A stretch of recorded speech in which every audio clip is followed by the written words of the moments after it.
And welcome back to Moving Conversations. I'm Brian Ritchie. Joining me as always is Nora St. John. Good morning, Nora. How are you this morning? Quite well, thank you. I've just completed my last step on my Advancing with Principles video courses, and I'm like Woohoo! totally excited. I am celebrating. This is the capstone on my entire 36-year career in fitness. So I'm very excited. Yeah, Well, I'm life's very good. glad we're doing this in the morning and not in the evening because celebrations, who knows? Good plan. That's right. And it's early here, so it's basically been decaf and cereal. Nothing too exciting is happening here in terms of celebration. Oh, Yeah, that is a huge accomplishment. I did quite a bit of filming with you, in yeah, 2024, yeah. and you've been working on that pretty much nonstop, It's been through a a lot of it's the been an effort, pandemic, a and long it's been effort. a long effort. So congratulations. It's, Thanks. job well done, and thank goodness it's behind you. And now, you can sort of take a breath and maybe enjoy life a little bit. Well, and move on to other projects, which I've been kind Other of wanting projects, to do. exactly. It's like this has been the project for really a long time, and now that project is, basically there's bits and pieces, but the bulk of it is done. It's like, okay, I can move forward, which I'm very excited about. And this is one of That's our awesome. projects, right? Moving Exactly. conversations. And Exactly. speaking of that, Exactly. speaking of projects, one of our projects is we're doing a Moving Conversations live Yes. at Blue Moon Pilates Studio, which is in Mission Viejo, Southern California. It is September 13th and 14th.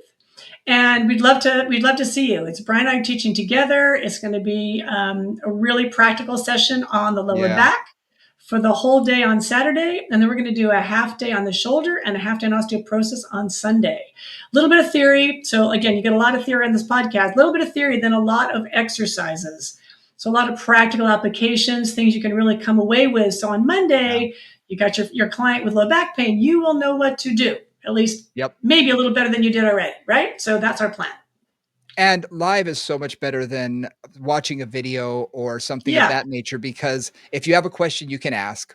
Also, there's a lot of creation that occurs because you and I both, when we've been in classes, it's sort of like, oh, that's an interesting question. Well, let's work on that here live together. And I know I've come exactly. up with exercises I've never done before, came up with them on the spot, and I'm thinking, "Ooh, I like that. That was awesome." And I go home and I'm like, "I gotta write that one down because it was good and it was appropriate for whatever I was discussing in that class." And we do that all the time together. When we get Exactly. together, it's like, "Oh, have you ever thought of this? Oh, have we ever thought of this?" So if you come to the courses, you're going to find that there's a lot more than what you get just through the podcast, a whole lot more Absolutely. Absolutely. practical, fun. We enjoy ourselves. She and I have been teaching with each other for so many years. We've got, good back and forth. I mean, it's wonderful. So it'll be lots and lots of fun. We're covering 3 topics. We're doing low back on the first day, then we're doing osteoporosis and shoulder, scapula shoulder, second day. So we're gonna have a lot of fun with those. Yeah. So come on down and Yeah. join us. And all the the link to register is all in the show notes. So take advantage. Check it out. Yes. It'll be at bluemoonpilates.com. Now, I had to do this for someone because they said I couldn't find it. If you go up to the top right hand corner of the website, you Okay. can pull down their menu and it'll list it in the menu. So trust us, it's there. If you go under seminars or workshops, one of the two, and hit that, ours is the first one there. So trust us, it's there. I saw it personally. So, but it is in the show notes. So you can click on there on Instagram at Moving Combos. It'll be there in the show notes on the right hand side in the comments. A lot of people have been commenting saying, how do I register for this? And then we've been getting a lot of people saying, oh, I can't make that. Will you come to, name their place? And I said, hey, if Yeah. you guys want us to come, we'd be more than happy to. Contact us through movingconvos at gmail.com. Send us an invitation. We can talk with your studio owner, or if you are a studio owner, if you want us to come and teach your staff or whatnot, or open it up to the community. These are all options. We do all of the above. So that gives you an opportunity to see us live. And Yeah. if you've listened to the podcast long enough, we're all over the world teaching. So it's not like we're afraid of traveling to go teach our stuff. So we are more than welcome to. Also, do us a favor, hit the like and subscribe button, comment, share, do all of the above. We really appreciate it. Our numbers are climbing every week, not as much as I would like. I mean, let's face it, we always want to go a little more and a little more. So the more you can share what we do, the better. Especially on Instagram, the small little shorts. The more you can help share those and share those with friends and people that might be interested in what we're teaching, that'd be great. We really appreciate that big time. All right. Well, speaking of our email, I got hit up Yes. this week with a Myths and question. conversations. We've got Yeah, controversy, people. This is we got controversy controversy. day. Yeah, we're gonna jump right into this. Someone had requested, had some very specific questions about the IT band. So I thought, you know what? And as I was writing back to her, I thought, this is a very interesting topic because you and Mhm. I have been in this industry for a long time, all the way back to when no one ever talked about the IT band, to you got to roll the IT band every single day for the rest of your life, to never, ever, ever, ever, don't you dare roll that IT band. Exactly. And Exactly. hard roller, soft roller, roller with, these spikes on it, all this kind of stuff. Uh-huh. So it's kind of like, okay, you know what? Let's get it out of the way. Let's jump into this controversy right here and now. We're going to say what we believe, what some of the science says, and leave it up to you to really make your own, decision with your clients, obviously, or with your own body. But we're going to jump right into this and hit the controversy head on. So we start with what is the IT band? The iliotibial band, which means it goes from the ilium to the tibia. Sometimes Yep. anatomy is straightforward. And it is a thickening of the fascia that essentially connects the hip, goes kind of over-ish the greater trochanter, and comes Mhm. down to attach onto the tibia. And this is on the Um, lateral side of your leg. the lateral side of your leg, right? So the side of your leg. So if you're standing up, or even if you're sitting down, and you kind of put your hands down in the middle of your thigh and you poke, you put your fingers right in the middle of that, like it's on the seam of your pants in the middle. That's your IT band. It goes down the whole way, but you'll feel like a tender spot there. That's kind of where you're feeling the IT band. And if you go forward, you're going to feel a sort of a mushiness, and that's going to be the vastus Yeah. lateralis. And if you go backwards, Yep. that's the hamstring. But if you're right on the IT band, it's almost as though it's this taut skin, like the skin is really almost tight there in comparison Yeah. to the muscle in the front and back Yeah. of it. Yep. Exactly. So you can find that on yourself, yeah? And you can take your fingers and go up, kind of like, again, I'm just going up the seam of my pants or down the seam of my pants, and Yep. that's where that IT band runs. Now, let's start with this idea, okay?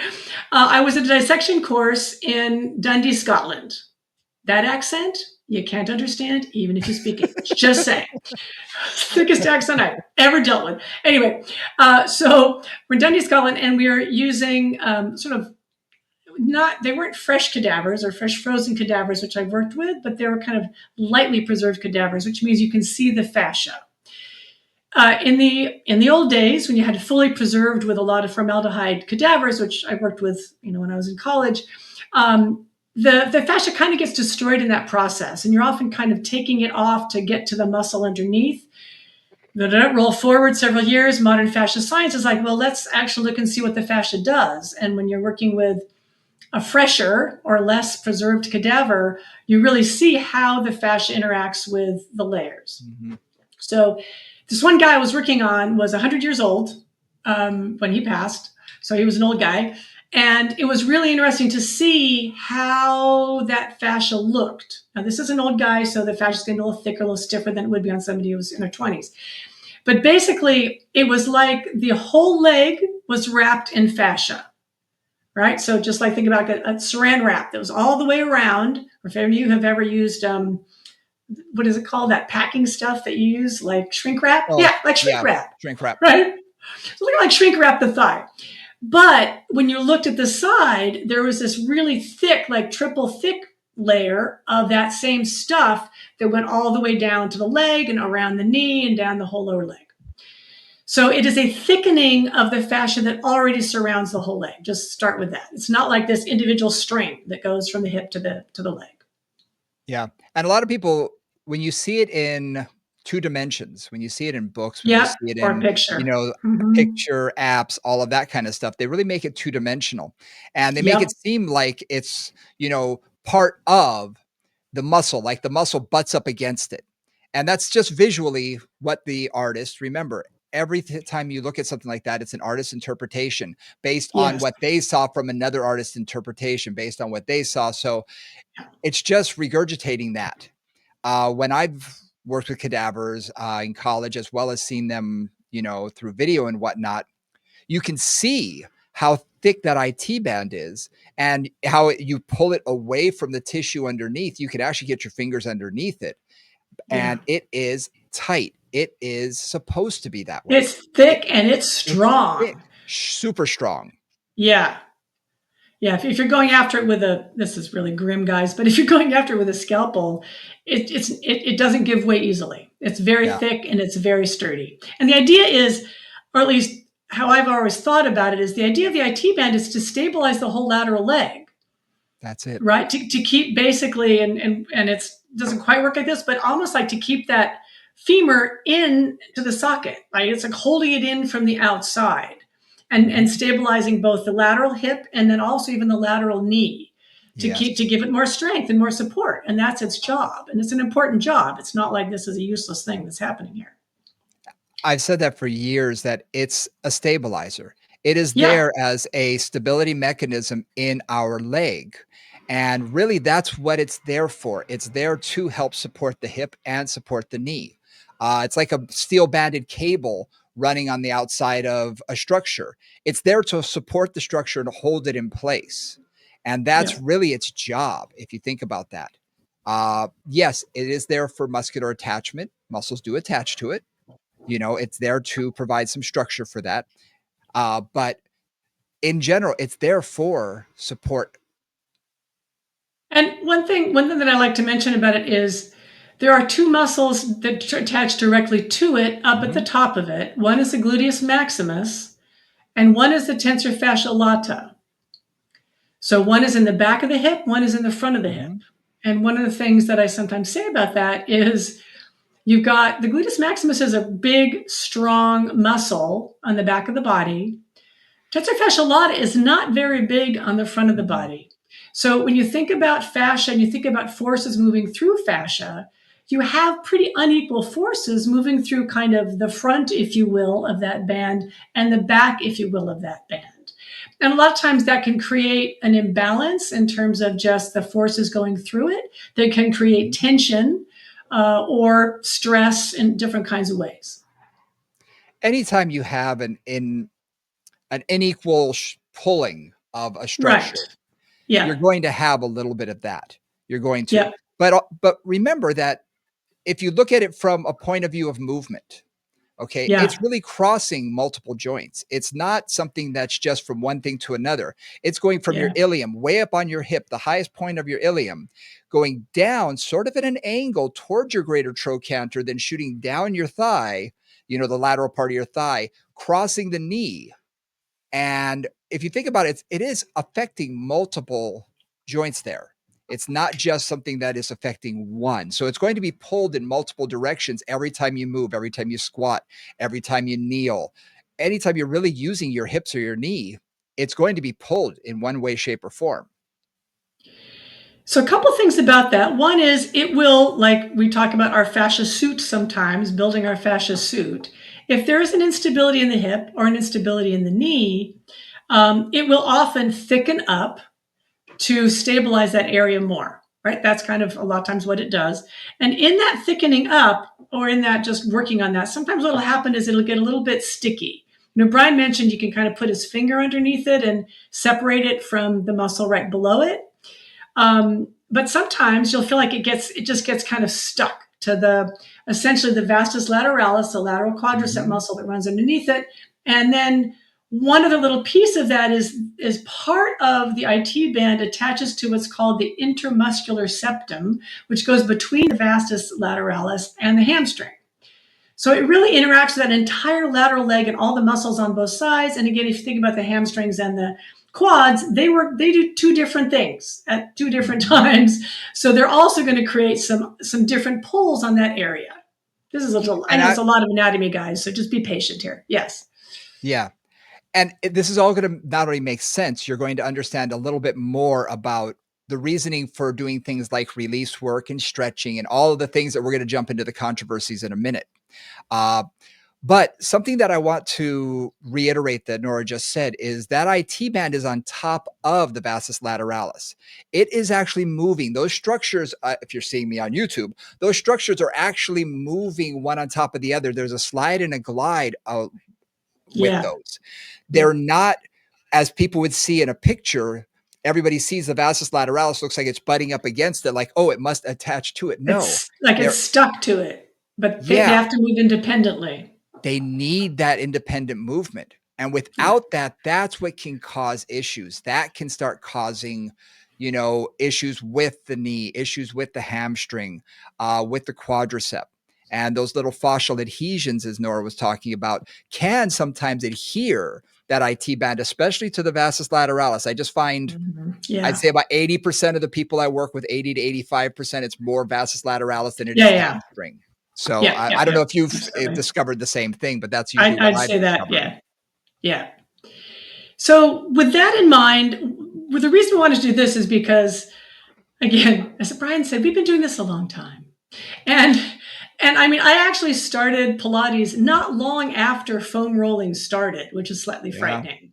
Like foam rolling, actually, I know some of the people who were like instrumental in that, and they basically went to a packaging company that made foam, right, for packaging, like packaging products, and said, "Hey, we want to have a 6 by 6 inch by 3 foot long roll of foam." And that's how foam rolling started. And the early foam Mhm. rollers got pretty smashed and pretty ugly pretty quick because they Oh, do you weren't remember made those? for. I do, man. They were like flat on one side and they looked like heck because they were white. And so every bit of dirt clung to them. They were really nasty. But that was Yep. the beginning of foam rolling. And, so Mhm. we've kind of seen the whole flow. Yeah. And I also remember people using things like rolling pins, using things like Yeah. PVC pipes, using anything that they could. And we're talking physical therapists now that I've worked with, Yes. and they started Yes. using things like that. And because they needed something that they could, roll on, that they could Yeah. use for that. And we've all Yep. seen, versions of, I hate to use the word rolling pins, but the stick or tiger tail or whatever, where it's, bad Yeah. and you're sort of rolling it up and down. But basically it's a Yeah. rolling pin. Let's face it. It's a rolling Exactly. pin It's a that fancy you one, but it's a it's a rolling pin. fancy Yeah. one and a lot more Yeah. expensive, as all things of fitness usually are. Uh, but yeah, and when they first came out, I will say this: fitness has a tendency, and forgive my fitness professionals out there. I'm sure even the Pilates world tend to take what people use in the therapy world and physical therapy world and make it their own, shall we say, bastardize Yep. it. And suddenly everybody has to do it. And Yep. everybody needs to be doing this because I had one person come to me who, their physical therapist said to do this. So I guess everybody should be doing this. Well, maybe, maybe not. But yeah, that's sort of how it sort of started coming into more of the fitness world. And I remember all of a sudden going to a fitness conference back in what, mid 90s, early 90s, and suddenly foam rollers are all over the place and in every Yes. class. Yes. And oh my gosh, you have to be doing this with everybody. So it really took the fitness world by storm. The Pilates world, to some extent, I mean, sort of the contemporary Pilates world, and those of us who are working in a more medical environment, it certainly, we adopted it quickly. So this brings us to this topic of myofascial release or Mhm. rolling or what the heck are we doing? Um, I've done a bit of work with some of the names in that, and there's a lot of discussion about what is exactly happening Mhm. when you're rolling on something. And honestly, there's not necessarily one answer, and there's not necessarily agreement on what those answers are. So I'm going to throw out some stuff, Brian, you can throw out some stuff. Yep. When you are rolling on something, there are some things that they're pretty sure happen. So one is that you are literally pushing the fluid from one side to the other. It's like you're squeezing out a sponge is the analogy they use. You roll, you put pressure on an area, just like if you put pressure on like your finger for a period of time, it becomes white because the blood is being pushed out of that area temporarily, and then it flows back in. So one of the ideas is that you put pressure on that area, you kind of move the fluid and the blood and all the circulation and lymph, whatever else is in there, out, and then it rehydrates, or it refills up with whatever those fluids are. And the idea is that maybe you're getting rid of kind of stagnant, blah, blah, not very moving fluids that have stagnated, and you're bringing in fresh circulation. So that's one thing. Yeah. Yep. And I've heard the same thing. I've heard that from a number of sources. And in fact, when I first started hearing about doing foam rolling, it was sort of the analogy that someone gave was, think of something like hard rubber. Well, hard rubber is not going to be easily stretched, but if you apply pressure to it, you can begin to deform it somewhat. So Um, I heard that if you apply that pressure, you're going to push the water out, you're going to deform it, and then it'll come back and rehydrate as it comes back. So that was definitely one of the things that started coming out in the literature, as well as in the teaching of it. And one of the things that I've read, and again, there's the science on this is still new, so just take this for one piece of information. They said it takes, after like let's say a foam rolling session on the legs or whatever, it can take anywhere between 24, 36, even 48 hours to fully rehydrate. Yeah. So what I got out of that little piece of information was probably not such a great idea to roll every day, more thinking about 3 times a week. If Yep. you're really working on an area and really trying to get it to kind of get softer or change a little bit. So that's one thing, is the water movement. The second one is I would just call neurological, that when you put pressure on an area, it changes the neurological input. And especially if you're working not so much with fascia, a little bit of fascia, but certainly with muscles, if you put pressure in the middle of a muscle, many times its natural reaction is to relax in response to that pressure. Not all the time, but a lot of times. So just that pressure can help to change the muscle tone underneath the area that you're putting pressure on.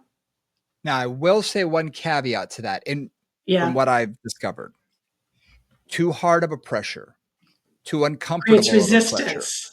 Yeah, creates additional resistance. Our body's way of naturally exactly. dealing with stress is usually by tightening up, by fighting, saying, "You're coming at me. I'm gonna thicken We're up going to and toughen resist up so this. that you're not gonna hurt me next time." So Right. remember that can also be, and there's a lot of people that love the hardest foam rolls you can imagine, and all of those ones with the spikes and this and that and all that. Okay, there may be some people who can tolerate that and build up to a tolerance level where that can be beneficial. No question, there can be. However, if I take my typical person who hasn't worked out in 25 years, who has bad knees, and is coming to me and we need to do a little bit of IT band release, and I put them on a hard foam roller, they're going to say, forget this, I'm out the door. And you're I not don't going to love you get anymore. yeah, you're not gonna get Yeah. adherence. You're definitely not gonna Uh-uh. get someone to Uh-uh. do it on a regular basis, no compliance whatsoever, because why would you why would you ask someone, "Here, this is gonna hurt like hell. Do this every day." No, that doesn't work. So, No. again, there's a caveat to that where you want something that's going to be soft enough that is going to allow the person to not be in so much discomfort and pain. And That where I it's usually, yeah, and so where I yeah. actually see that, let's say you're doing, rolling on the foam roller, where I see that is in their neck and their shoulders. Oh, yeah. Right. So whatever's supporting them, you can tell if somebody is, I think you can tell if they're kind of tolerating it, or if they're like just by looking at what their neck and shoulders are doing, that are having to support them in that position. And you can see their Right. face. I So mean, you can see their their face eyes exactly. is going to be squinting and things like Yes. that. And there are Yep. techniques to take some pressure off so that Yep. legs aren't necessarily stacked. You can bring one leg in front of the other. There's ways to take some of the pressure off. I personally will have them lay all the way down on the ground so that they are 100% on the ground, head supported, so they're in the most relaxed position possible, and then start just above the knee and literally just have them rest there, because then I Uh-huh. can get relaxation. If they're up on an elbow, for instance, And we're talking about a 50-year-old who hasn't exercised in a while. That may be too much weight for that shoulder. So Yeah. suddenly Yeah. they're focused on trying to get comfortable in the upper body, and they're really not focused on what they should be with the release work. So sometimes just having people lie down all the way on their side, fully supported on the ground, head in a relaxed position, I find gets better, not only compliance, but better results in the end, Yeah. personally. Yep. Yep. So Agreed. anecdotal, Yep. Agreed. 100%, but I've seen the more you can get them to relax, the more you can get them comfortable, the more the muscle can get to relax, the better it's going to be. So we talked about hydration, we talked about the neurological component. There's also the mechanical component. Yes. And this is where, foam rolling is not very accurate, I would say, or precise in that way. This is where somebody who's like a rolfer or a structural integrator or body worker of some Yes. kind can really go in there and with your hands, you can't really feel this with a roller, with your hands, Brian and I have both done a lot of hands-on work over the years, right? You can feel where that area is stuck. Mhm. You can feel like where the tissues move and then where they kind of like don't move. And you can use manual work to kind of release some of those adhesions between the IT band and the tissues underneath it that should be gliding and sliding. Yeah. But again, barring manual work, because not everybody has that ability or that access to somebody with a manual therapist, the roller is another way to kind of break up some of those adhesions and some of that stickiness between those layers. Just by kind of moving and pushing those layers around each other can help to kind of create some of that release work. And that really does allow that glide and Yep. slide, which often improves a lot of things. If you think about it biomechanically, if a muscle is meant to move in a certain method, a certain way, and have a certain amount of range of motion, and then suddenly the object that's lying up against it is stuck to it Mm-hmm. Yeah. and isn't allowing it to have its normal range of motion, you're going to have some impediment. There's going to be some impeding of natural movement, and things are going to be pulled in ways that it was not designed for. So those adhesions are really what when I tell clients, because a lot of times clients say, "I was told to roll my IT band. I don't know why." And I'll explain because usually the adhesions is the easiest way to explain to someone and just say, Yeah. fascially, they're just stuck together. Like, and I say, like, microscopically, like spinning cotton candy. These little Yeah. adhesions are Yeah. sewing it together, or welding it together a little bit. And when you hit those hot spots on the foam roller where you're like, oh, I feel that, it's like, okay, that could be one. That's an area that's not getting the right nutrients. It's not moving properly. Okay. So I'll have them relax on that spot for a period of time, usually 30 seconds, and then maybe go up and down an inch or two or side to side an inch or two. And if it's too intense, I'll have them back away from it and maybe approach the point of pain, not go on top the point of pain, depending on the client, if they're a high level athlete versus, just a Yeah. average everyday Joe, but trying to get them to be able to do. And I explain, if you've ever had massage work, have you ever had someone push on something and then sort of do what's called cross fiber friction, where they're going against the fibers or along the fibers? And they say, "Oh yeah." I said, "That's kind of what you're doing at the foam roller." When you explain it like that, it's like, "Oh, okay." I say, "So think of it as self body works. Think of it as self massage. You're basically Yep. massaging the area with the foam roller."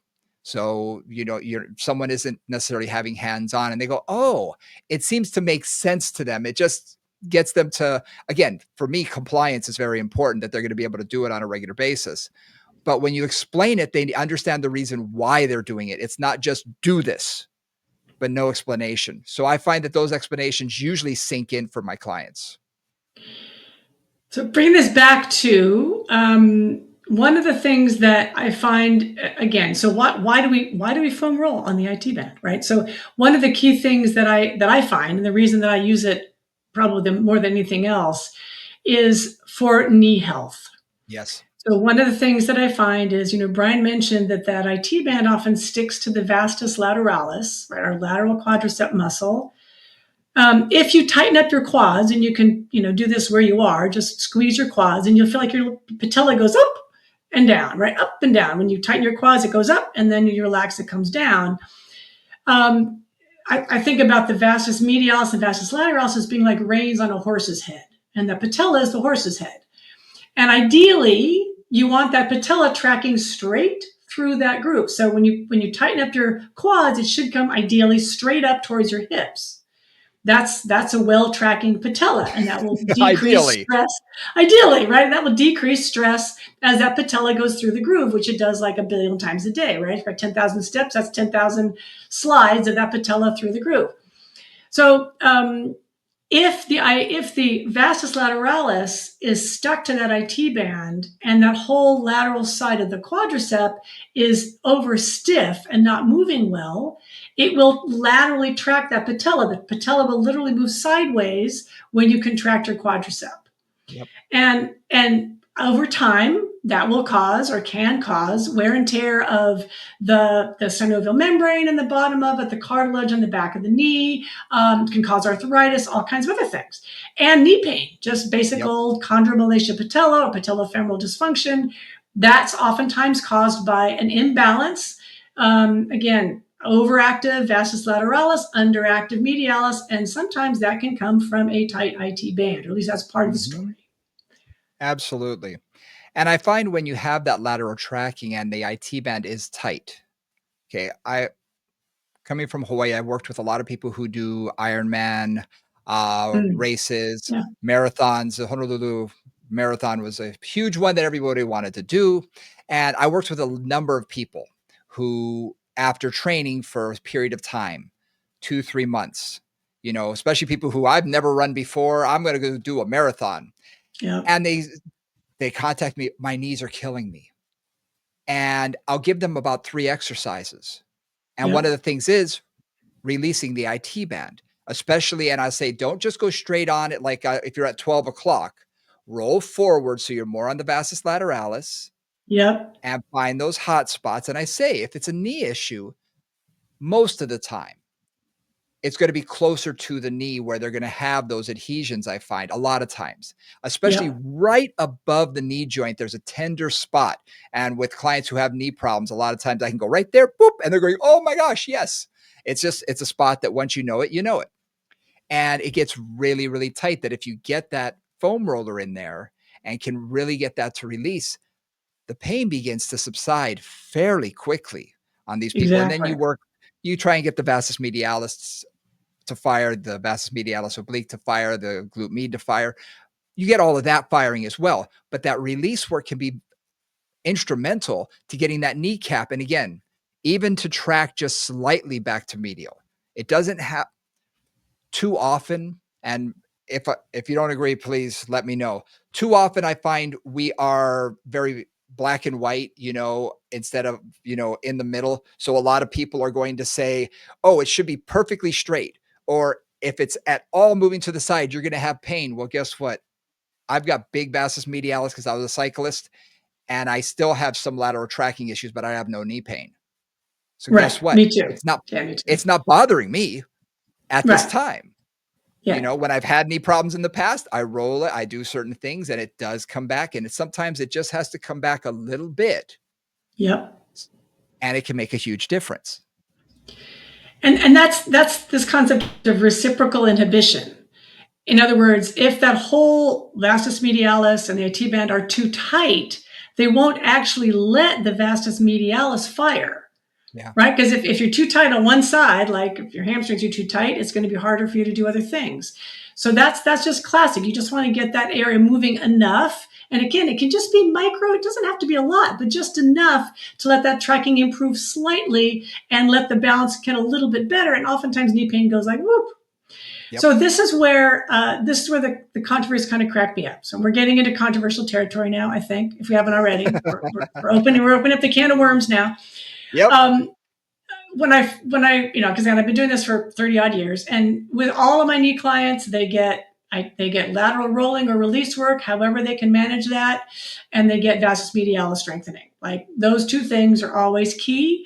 And in about, I don't know, 80, 85% of cases, that can make a difference within a week or two or three or four. Like it's just, Yep. that's one of those Very little quickly. tricks to have. Yeah, like my toolbox, like that's something I'm not willing to give up in my toolbox because it's really effective. So a few years ago, maybe 10, maybe 12, I started to hear from the massage community. That was where, at least that's where it first came into my awareness. Oh, you Mm. shouldn't roll on the IT band. And I was like, okay, why not? And I heard two diametrically opposed opinions on this. So one of them said, "Oh, it's too thick. You can't affect it anyway. So, like, then why is that a problem?" The other one was, "Well, you can damage it."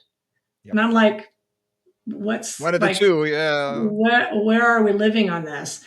And this also was the time, and I think this may be where some of this comes from, where people were using like rumble rollers and super hard rollers and rolling every day, and potentially damaging tissue from overdoing it. Yeah. That was never. I'd say to clients, do this at least 2 or 3 times a week, because once a week doesn't really make any difference, but 2 or 3 times a week is good. Use a roller that you can tolerate.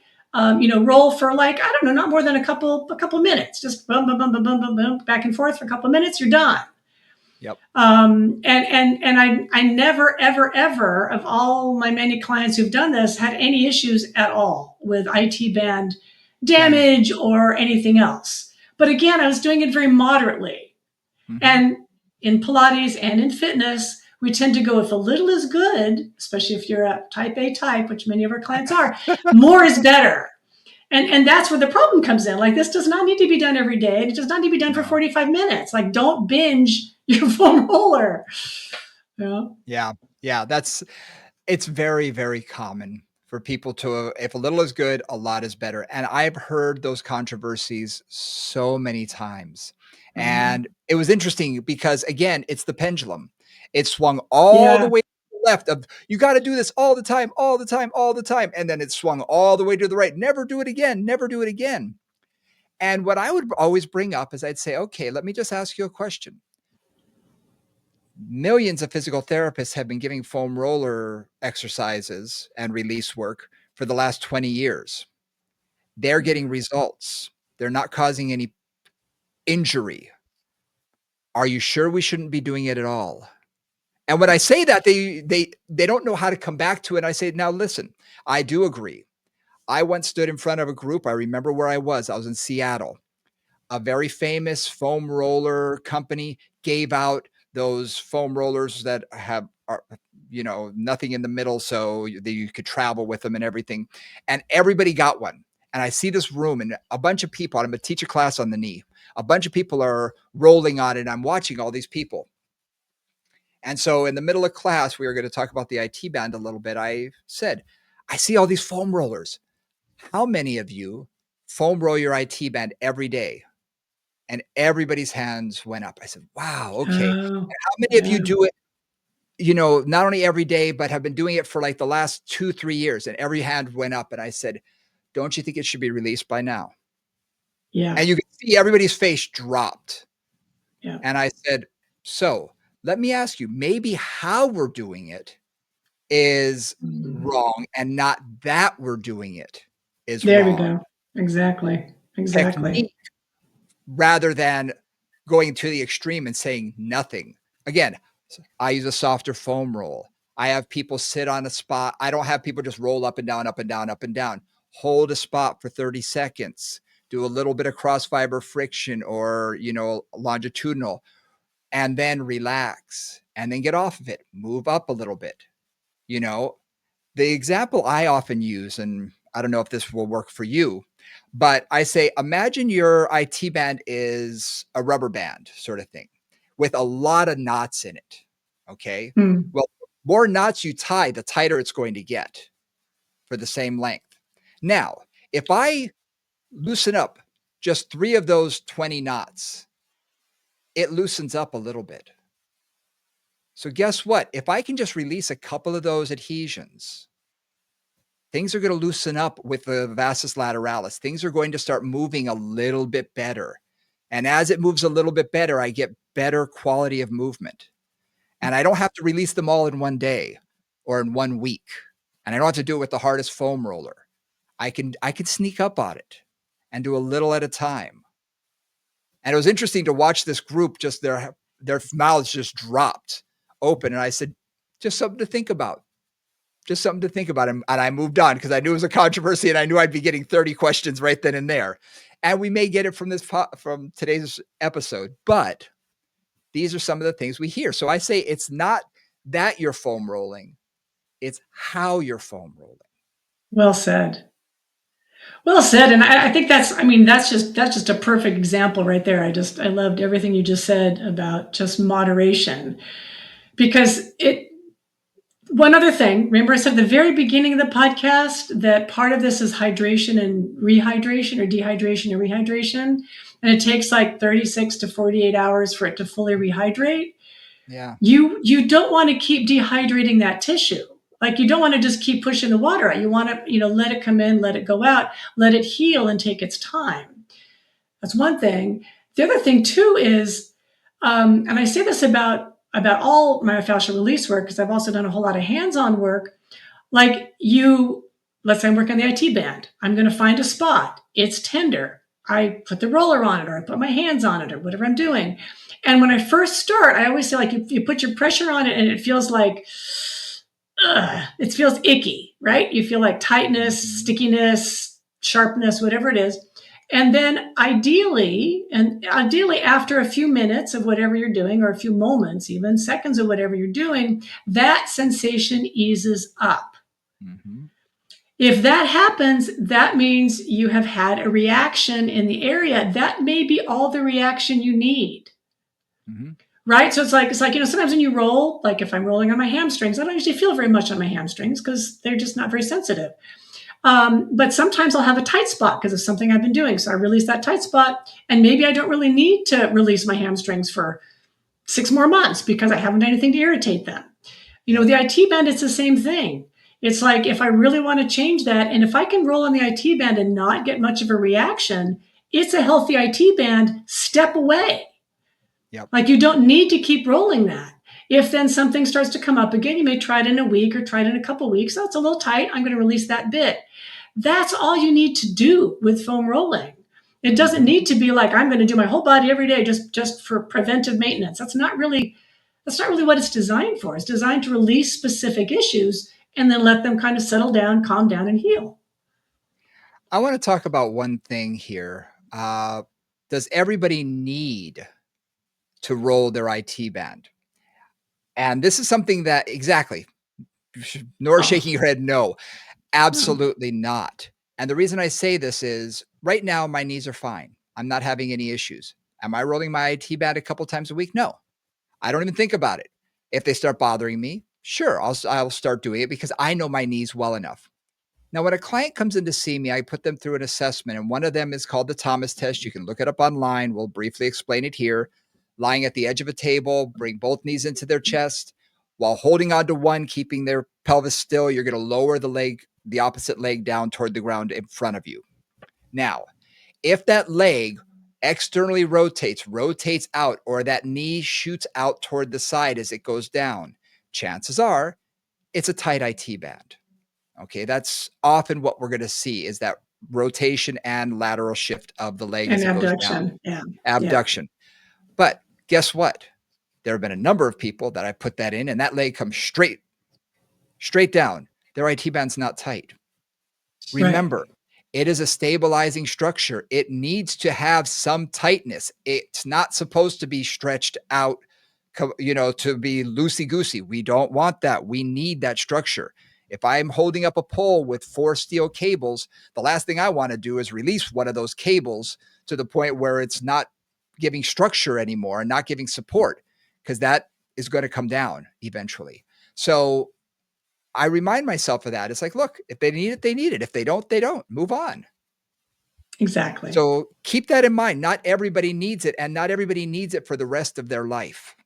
Absolutely. It's a tool to be used as needed, right? Yeah. If my clients have knee, like Brian says, and me too, I've got knee issues that sometimes crop up. When they crop up, I do some foam rolling, and I do it again 2 or 3 times a week. I just do it enough to release that area.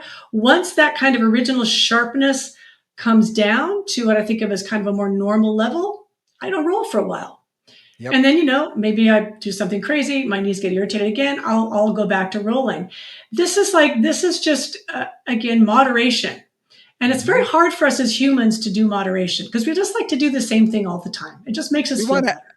We also like Right. checklists. We want to Right. know Like I've if done this, I've I've done done it. that, Done. I've done the thing, right? I've Yep. done my morning routine, I've checked all the boxes, and I'm good to go. that's great. Sometimes that's fabulous. And sometimes like that, you don't need everything every day. Your body changes, Yep.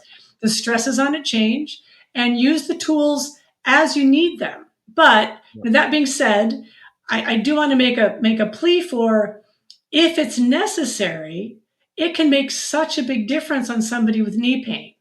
And Mm-hmm. that's when I use it. I don't necessarily use it prophylactically, like I don't. But I will use it when necessary to release that lateral tension to improve the tracking of the patella to decrease knee pain. Because that I found it's just incredibly effective for. Yes. Yeah. And it can be invaluable. It really can Yeah. be. Yeah. Yeah. Life It changing. really, yeah. Literally. And if you've Yeah. ever had knee problems and had a physical therapist go in and do it, releasing it manually with their elbow, you can tell it gets the job done, but it's incredibly painful. Well, guess what? 99% of fitness professionals or Pilates instructors are not manual therapists. So Right. this gives you the opportunity, or if your knee hurts at home or whatnot, that you can do it for yourself by using, again, there are soft foam rollers out there. I always say start soft. You can always increase and go firmer, Yes. Yeah. but start soft and work your way up because it's going to be a lot gentler on the body. Your body will relax and you'll be able to get a better release, I find, you Absolutely. know. And then, of Yep. course, higher level athletes, of course, some of them want to use the firmer foam rolls. I had one person this morning that uses the hardest foam roll possible. It's like, you know what? Been with me you doing this for 10 years. So when he needs to do it, I'm like, okay, you can tolerate it. He can relax on it. He's also very lightweight. Okay. My Right. 190 That makes a pound difference frame is too. going to be different than his 140 And pound frame. It's a to little feel the different. more pressure when you're lying Yeah, on it. Yeah, exactly. Exactly. exactly. Exactly.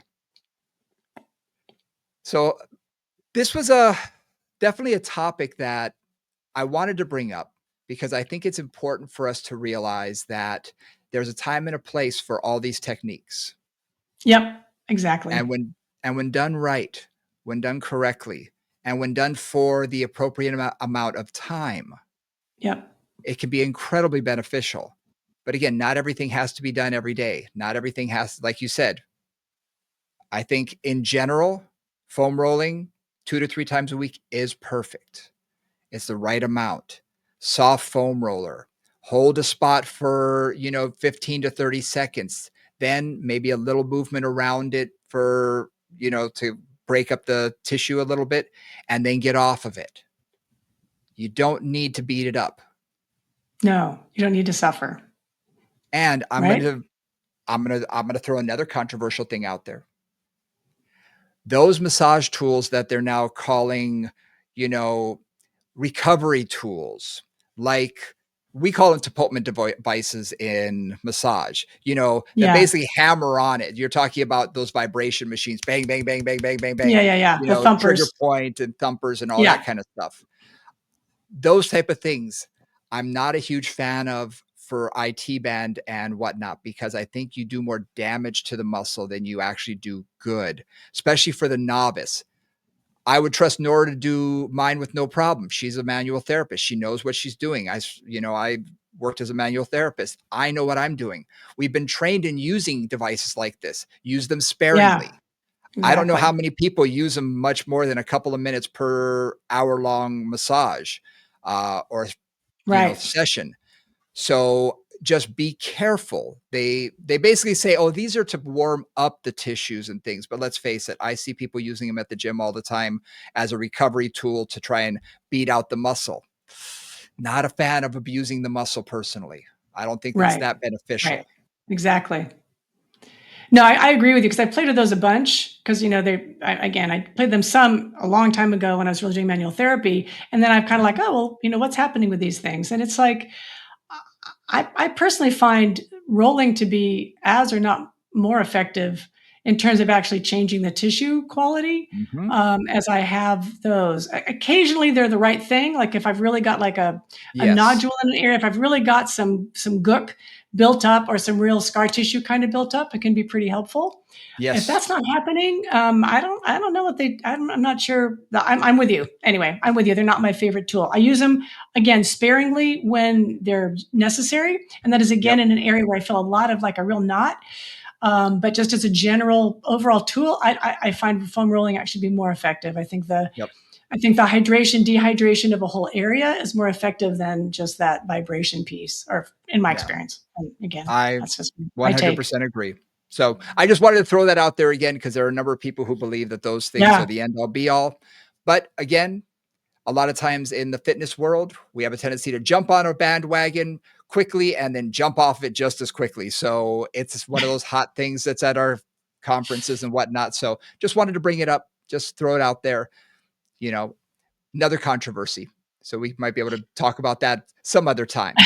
But hopefully this has given you some thoughts and ideas on why you're foam rolling, especially the IT Yep. band, Yep. and how you should be foam rolling and Hmm. what you're really doing to the IT band.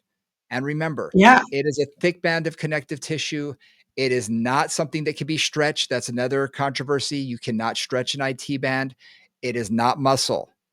Okay. You can slightly deform it, but it's not like you're going to stretch it far. We're not Stretch Armstrong here. We're not stretching, No. it's a little deformation. We're really trying to remove those adhesions and work on hydration. Yep. So we'll see what comes out of this one, Brian. Yeah, let's Let me just, we might have opened bring it Pandora's on. box here, but bring Bring it it on, on. guys. We'd love to hear what you have to think about this, because And if yep, and again, hit us up, movingcombos@gmail.com. We will read all the emails. I have no problem bringing up this Pandora's box of things. Hopefully, we're going to hear a lot of people who are much more in agreement. And hopefully, we gave some clues, like I said, as to why we're Mhm. doing it, how to do it, and how to do it safely so we can do it for our own bodies, but also our clients. But yeah, we opened the box. Let's see what happens. You can always reach us at movingcombos@gmail.com or DM us, Moving Combos on Gmail is usually the best way to get in touch with us. So that being said, we've opened the box. We'll see what happens next. Thanks, guys. All right. We'll see you next time. See you later.